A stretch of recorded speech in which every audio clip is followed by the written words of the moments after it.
Hello दोस्तों, मैं राम कुमार आपकी यूट्यूब चैनल एग्जाम वाला में आपका स्वागत है। आज हम लोग ग्रुप डी के साइंस के प्रीवियस ईयर के क्वेश्चंस को करेंगे और जो कि ये 100 सेट में दिया हुआ है। तो आज हम लोग इसको पहला सेट को देखेंगे, ठीक है। और ये जो एग्ज़ाम में आया है क्या 7/9/2018 के शिफ्ट 1 में ये क्वेश्चन पूछा गया है, ठीक है। तो चलिए हम लोग इसको पढ़ते हैं। इसमें आपका पहला जो क्वेश्चन दिया गया है उसको हम लोग देखते हैं, ठीक है।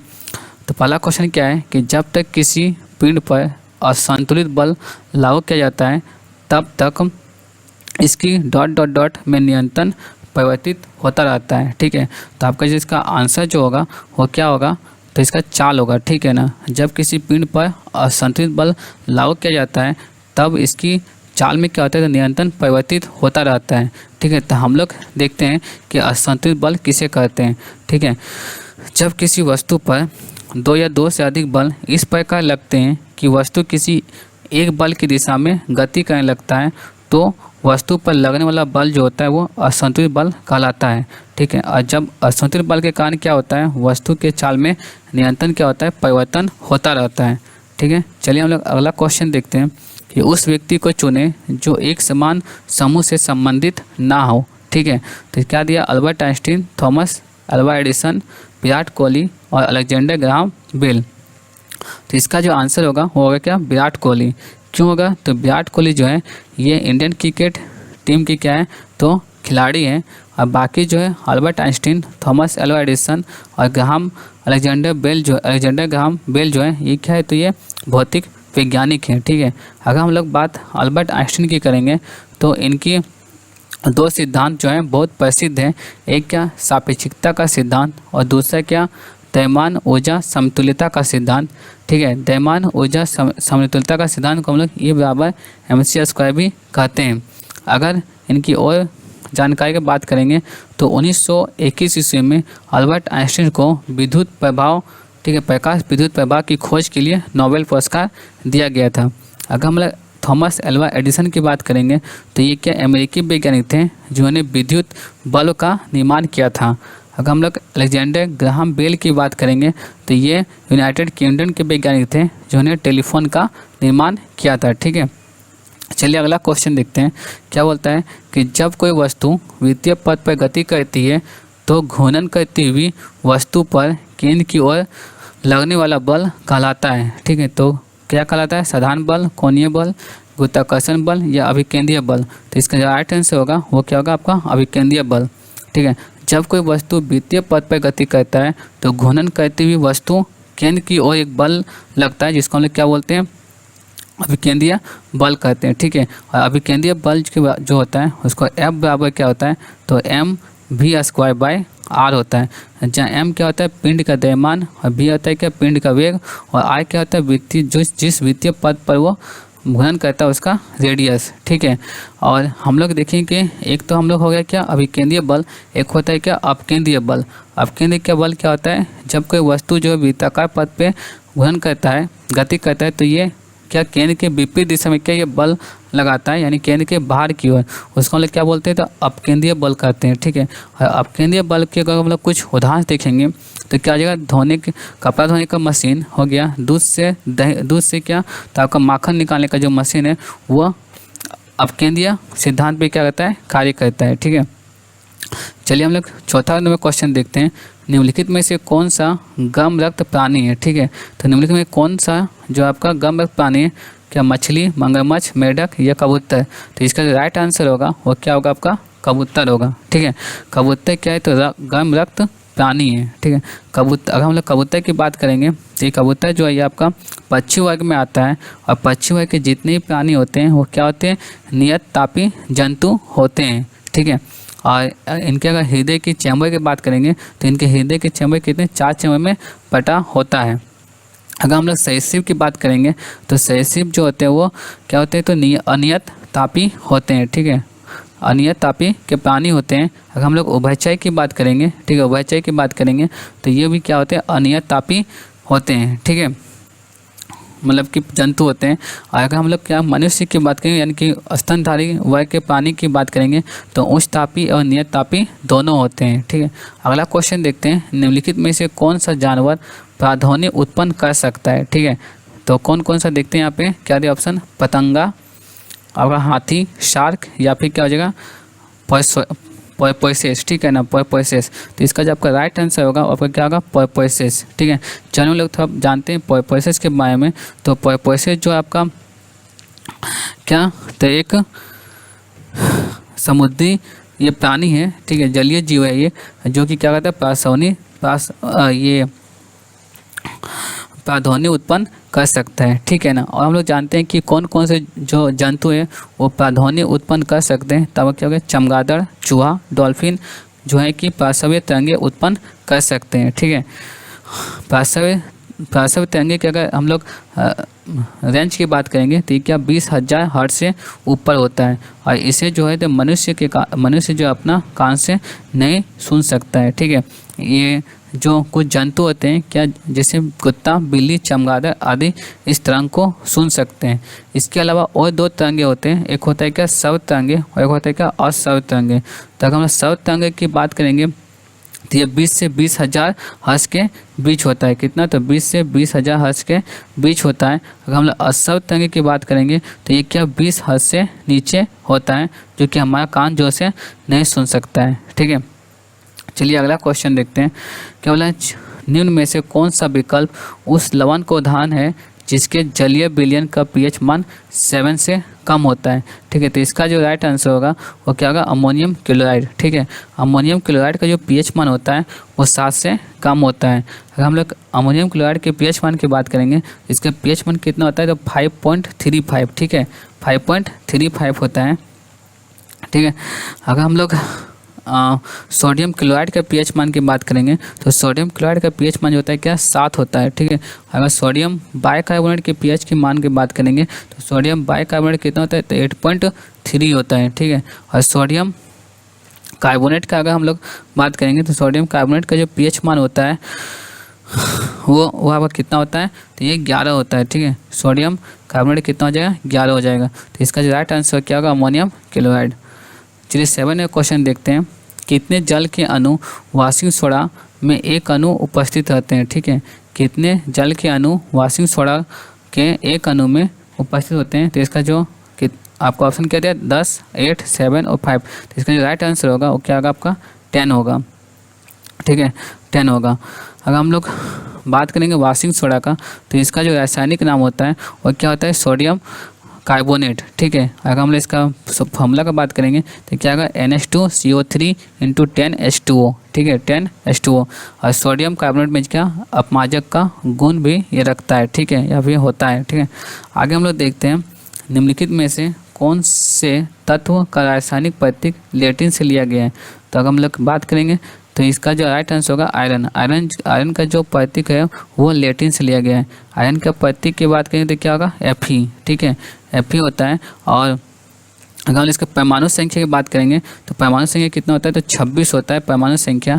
अगर हम लोग ब्लॉक की बात करेंगे तो ये क्या, तो ये पेरियोडिक टेबल डी ब्लॉक में आता है, ठीक है, डी ब्लॉक। अगर हम लोग वर्ग का बात करेंगे तो कितने वर्ग में आता है, ये 8 वर्ग में आता है, ठीक है। अगर हम लोग लोहा का आयरन यानी कि आयरन जो होता है क्या है, तो ये एक संक्रमण धातु है, ठीक है। अगर हम लोग इसके अयस्क की बात करेंगे, लोहे का अयस्क की बात करेंगे तो क्या क्या होगा, तो मैग्नेटाइट है ना, hematite, limonite, siderite, iron pyrite और कैल्कोपायराइट होता है इसका अयस्क, ठीक है। चलिए आगे देखते हैं। और एक चीज़ हम लोग याद रख सकते हैं कि अगर बोलेंगे हीमोग्लोबिन में, ठीक है, तो मनुष्य के जो रक्त होता है हीमोग्लोबिन, तो हीमोग्लोबिन क्या पाया जाता है, तो आपका लोहा पाया जाता है, ठीक है, आयरन पाया जाता है। चलिए आगे हम लोग देखते हैं क्वेश्चन नंबर 9 में, निषेचित अंडा जो होता है, निषेध अंडा युग्मनज में प्रत्यारोपित होता है, तो कहाँ प्रत्यारोपित होता है, तो ये गर्भाशय में होते हैं, ठीक है। निषेचित अंडा युग्मनज गर्भाशय में प्रत्यारोपित होता है, ठीक है। अगर हम लोग सिर्फ अंडा का बात करेंगे, जो ओवरी का, इसका निषेचन कहाँ पे होता है, तो फैलोपियन ट्यूब में होता है, ठीक है। तो अंडा का जो निषेचन होता है फैलोपियन ट्यूब में होता है और यह युग्मनज बनाता है। और अंत में क्या होता है, तो भ्रूण का निर्माण होता है। और जिसका जो आरोपण होता है यानी कि इम्प्लांटेशन होता है वो कहाँ पे होता है, तो गर्भाशय में होता है, ठीक है। चलिए अगला क्वेश्चन देखते हैं 10 नंबर। निम्नलिखित में से किस अभिक्रिया में ऑक्सीजन हवा में मुक्त होती है, ठीक है ना। निम्न में से किस अभिक्रिया में ऑक्सीजन हवा में मुक्त होती है?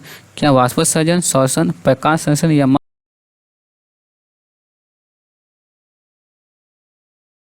अगला क्वेश्चन देखते हैं। निम्नलिखित में से किस अभिक्रिया में ऑक्सीजन हवा में मुक्त करती है? ठीक है ना। तो देखिए निम्नलिखित में से किस अभिक्रिया में ऑक्सीजन हवा में मुक्त होती है? देखिए वाष्पोत्सर्जन, प्रकाश संश्लेषण, श्वसन या मलत्याग। तो इसका जो आंसर होगा क्या होगा? प्रकाश संश्लेषण। ठीक है, चलिए इसके बारे में कुछ फैक्ट्स जानते हैं। जैसे कि प्रकाश संश्लेषण की अभिक्रिया में हवा में क्या होता है? तो हवा में ऑक्सीजन जो होता है हवा में मुक्त होता है। ठीक है, ठीक है। प्रकाश संश्लेषण के लिए हम लोग क्या क्या आवश्यकता होते हैं? तो प्रकाश, पहला तो ये कि आपका प्रकाश, दूसरा क्या हो जाएगा? ताप यानी कि सूर्य की रोशनी, और तीसरा क्या होगा? जल, और चौथा क्या होगा? CO2। ठीक है, तो पहला क्या होगा आपका? तो प्रकाश होगा, दूसरा सूर्य की रोशनी होगा, तीसरा जल होगा, और चौथा क्या होगा? तो CO2 होगा। ठीक है, अगर हम लोग बात करते हैं प्रकाश संश्लेषण के लिए, तो प्रकाश संश्लेषण के लिए जल, आवश्यक जल जो है पौधे के जड़ों द्वारा क्या अवशोषित किया जाता है। ठीक है, और प्रकाश संश्लेषण के दौरान जो होता है निकलने वाला ऑक्सीजन इसी जल के अपघटन से क्या तो प्राप्त होता है। ठीक है, और अगर हम लोग बात करेंगे स्थलीय पौधे, तो स्थलीय पौधे जो होते हैं वायुमंडल से CO2 लेते हैं, जबकि जो हम लोग जलीय पौधे होते हैं वो जल से CO2 लेते हैं। ठीक है, तो स्थलीय पौधे क्या वायुमंडल से CO2 लेते हैं, और जो जलीय पौधे होते हैं वो जल से क्या होते हैं? तो CO2 लेते हैं, जो जल में घुली हुई रहती है। ठीक है, और प्रकाश की क्रिया के दौरान CO2 का अवशोषण तथा ऑक्सीजन के क्या होता है? मुक्त होता है। ठीक है, चलिए आगे क्वेश्चन देखते हैं।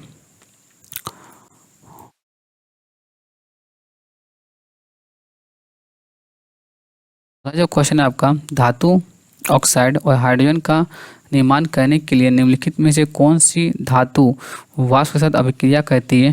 तो इसका जो आंसर होगा वो आपका कौन सा क्या होगा? तो आपका एल्युमिनियम।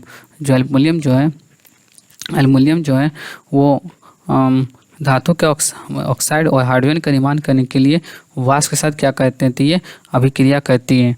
क्या अगर हम लोग और इसका ये देखेंगे तो क्या सोडियम भी क्या जल के साथ अभिक्रिया करने पे क्या हाइड्रोजन गैस का निर्माण करती है। ठीक है, चलिए अगला क्वेश्चन देखते हैं कि 12 नंबर, सामान्यतः विद्युत धात्मक तत्व की संयोजकता होती है। ठीक है, तो सामान्यतः जो विद्युत धात्मक तत्व की संयोजकता होती है वो 1, 1, 1, 2 और 3 होता है। ठीक है, 1, 2, 3 यानी कि राइट आंसर क्या होगा? तो C होगा। ठीक है, देखिए हम लोग संयोजकता किसे कहते हैं? किसी तत्व की संयोजकता उनके परमाणु की बाह्यतम कक्षा में उपस्थित इलेक्ट्रॉनिक की संख्या पर निर्भर करता है। ठीक है, और उसे हम लोग क्या कहते हैं? तो संयोजकता बोलते हैं। चलिए अगला क्वेश्चन देखते हैं। निम्नलिखित में से कौन सा न्यूटन की गति के तीसरे नियम का उदाहरण है? ठीक है, तो निम्नलिखित में से कौन सा न्यूटन की गति के तीसरे नियम का उदाहरण है? चलिए हम लोग देखते हैं। पहला क्या है? जब एक बस अचानक चलती है तो यात्रियों को पीछे की ओर झटका लगता है। ठीक है, दूसरा क्या है? रॉकेट लॉन्च करना, और तीसरा क्या है? तेजी से आती हुई गेंद को पकड़ते समय गतिमान गेंद के साथ धीरे धीरे अपने हाथ पीछे की ओर ले जाता है। ठीक है, अगला आपका डी जो जब हम पेडल चलाना बंद करते हैं तो साइकिल धीमी हो जाती है। देखिए इसका जो राइट आंसर होगा वो C होगा। ठीक है, रॉकेट का लॉन्च करना। ठीक है, रॉकेट का जो लॉन्च करना वो न्यूटन के तृतीय नियम का क्या उदाहरण है। ठीक है, अगर हम लोग और इसके तृतीय नियम की बात करेंगे तो क्या हो जाएगा आपका? बंदूक से गोली चलने पर चलाने वाले को पीछे की ओर धक्का लगना, ये भी हो जाएगा। नाव के किनारे पर कूदने पर नाव का पीछे की ओर हट जाना, ये भी क्या होगा आपका? तो न्यूटन के थर्ड नियम के कारण होता है। अगर हम लोग बात और करेंगे तो ऊंचाई से कूदने पर चोट लगना, ये भी क्या होगा? न्यूटन के थर्ड नियम के कारण होता है। और ये जो आपका है, जब एक बस अचानक चलती है और तब यात्रियों के पीछे की ओर झटका लगता है, ये क्या? तो न्यूटन के फर्स्ट नियम के अकॉर्डिंग होता है। ठीक है, और ये जो आपका तेजी से आती हुई क्रिकेट के गेंद को पकड़ते समय गतिमान गेंद के साथ धीरे धीरे अपने हाथ को पीछे ले जाना, ये जो आपका होता है वो न्यूटन की क्या होता है? तो आपका सेकंड नियम के कारण होता है। ठीक है, तो ये आपका जो होता है सेकंड नियम के कारण ही होता है, ये आपका क्या थर्ड, और ये क्या हो जाए आपका पहला नियम के कारण होता है। ठीक है, चलिए अगर आगे क्वेश्चन की बात करेंगे तो यहाँ पे क्या है? जब एक प्रकार का जनन जिसमें एक पौधे के शरीर का हिस्सा एक नई वनस्पति को जन्म देता है, उसे हम लोग क्या बोलते हैं? तो इसको हम लोग बोलते हैं क्या? वनस्पति जनन। ठीक है, क्या बोलते हैं? तो उसे बोलते हैं हम लोग क्या? वनस्पति जनन। इसका जो राइट आंसर होगा क्या होगा आपका? D होगा। ठीक है, देखिए वनस्पति जनन में पौधे के निम्न भाग हम लोग का हम लोग यूज कर सकते हैं। क्या क्या यूज कर सकते हैं, तो यहाँ देखिए कि जड़ यूज कर सकते हैं, तना यूज कर सकते हैं, ठीक है। फिर हम लोग क्या तो प्रकंद होता है उसको हम लोग यूज कर सकते हैं, धन कंद को कर सकते हैं, और क्या कंद को हम लोग क्या यूज कर सकते हैं। अगर जड़ों द्वारा जो वनस्पति का जनन होता है, ठीक है, जड़ों द्वारा जो वनस्पति का जनन होता है उसको हम लोग क्या क्या उसमें क्या क्या आते हैं, तो जैसे कि सरकंद हो गया, सकरकंद, फिर क्या डालिया हो गया, तो ये सब क्या होता है कि आपका तो जड़ द्वारा होता है। पत्ते द्वारा भी वनस्पति जनन होता है, जैसे कि हम लोग कहते हैं फन हो गया, बेंगोनिया हो गया, तो ये सब क्या होता है कि पत्ती द्वारा वनस्पति जनन होता है, ठीक है। अगला क्वेश्चन देखते हैं। अगला क्वेश्चन क्या, पृथ्वी का द्रव्यमान कितना होता है, ठीक है। जो पृथ्वी का द्रव्यमान कितना होता है, 6 × 10⁻, क्या इनवर्स 24 kg, या फिर 6 × 10⁻24 kg, या फिर 6 × 10⁻, इनवर्स मतलब 23 kg, या फिर 6 × 10⁻23 kg। तो इसका जो राइट आंसर होगा 6 × 10⁻24 kg, इसका क्या होगा राइट आंसर होगा, ठीक है। चलिए अगर हम लोग इसका एक्स्ट्रा फैक्ट की बात करेंगे, तो पृथ्वी का जो घनत्व होता है वो क्या होता है 5.2 होता है ना, 5.2 प्रति मतलब ग्राम प्रति घन सेंटीमीटर होता है। अगर हम पृथ्वी की आंतरिक संरचना का निर्माण देखेंगे तो क्या हो जाएगा, सियाल, सीमा और क्या हो जाएगा आपका नेफेस हुई है, ठीक है, सियाल, सीमा और नेफेस हुई है। अगर हम पृथ्वी का औसत व्यास को देखेंगे तो पृथ्वी का जो औसत व्यास होता है क्या होता है, तो 12,000 क्या हो जाएगा आपका 12,740, ठीक है, 12,740 हो जाएगा, क्या हो जाएगा आपका किलोमीटर व्यास। अगर हम लोग इसके विषुवतीय रेखीय व्यास को देखेंगे तो कितना हो जाएगा 12,756 किलोमीटर। अगर हम लोग ध्रुवीय व्यास को देखेंगे तो क्या हो जाएगा 12,714 किलोमीटर, ठीक है। अगर हम लोग पृथ्वी देखेंगे तो पृथ्वी के 23.5 डिग्री अक्ष पे क्या हुआ है, तो ये झुका हुआ है, ठीक है, तो हम लोग इसे याद रख सकते हैं, ठीक है। आगे चलिए अगला क्वेश्चन देखते हैं। तो क्या बोला है, ध्वनि सबसे तीव्र गति से निम्न में से किस माध्यम से गमन करती है, ठीक है। तो ध्वनि जो सबसे तीव्र गति से वो ठोस से गमन करती है, ठीक है। अगर हम लोग इसका सेक्वेंस देखेंगे तो सबसे तेज माध्यम देखेंगे क्या होगा, तो आपका ठोस होगा, फिर क्या होगा तो द्रव्य हो गया, उसके बाद सबसे लास्ट में क्या होता है गैस होगा, ठीक है। गैस में ध्वनि सबसे कम जो गति करती है वो गैस में गमन करती है, ठीक है। ध्वनि का गमन द्रव में क्या होता है ठोस से कम होता है, लेकिन गैस से क्या होता है तो ये अधिक होता है। ध्वनि तरंग के लिए देखिए, ध्वनि तरंग जो होता है इसके ट्रेवल करने के लिए क्या होता है तो इसके माध्यम की आवश्यकता होती है, यानी कि माध्यम जो होता है अनिवार्य होता है। जो ध्वनि होता है निर्वात में गमन नहीं कर सकती है, ठीक है, निर्वात में गमन नहीं कर सकती है। और ध्वनि जो होता है ना वो क्या है तो अनुदैर्ध्य तरंग है, ठीक है, इसलिए इसको क्या है तो माध्यम की आवश्यकता होता है।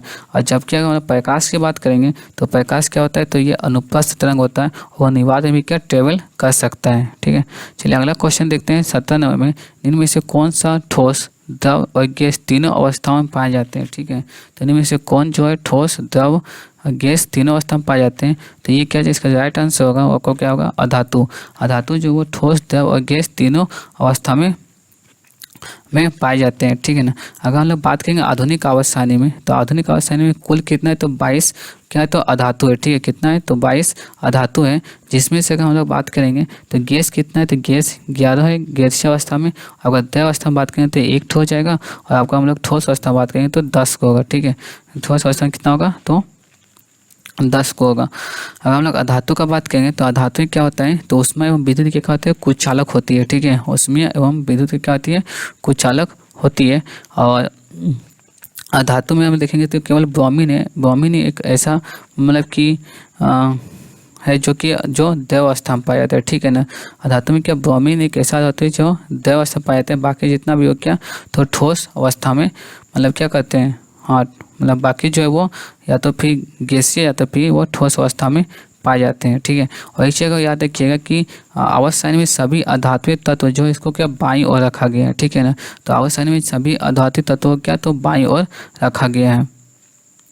चलिए अगला क्वेश्चन देखते हैं। तो किसी क्षैतिज पावर लाइन के एकदम नीचे बिंदु पर चुंबकीय क्षेत्र की दिशा क्या होगी, जिसमें पश्चिमी छोर पर देखे जाने पर धारा पूर्व से पश्चिम को प्रभावित करती है। तो इसका जो राइट आंसर क्या होगा आपका, तो इसका आपका बी होगा, क्या होगा वायमामत, ठीक है। इसका राइट आंसर क्या होगा तो वायमामत बी होगा।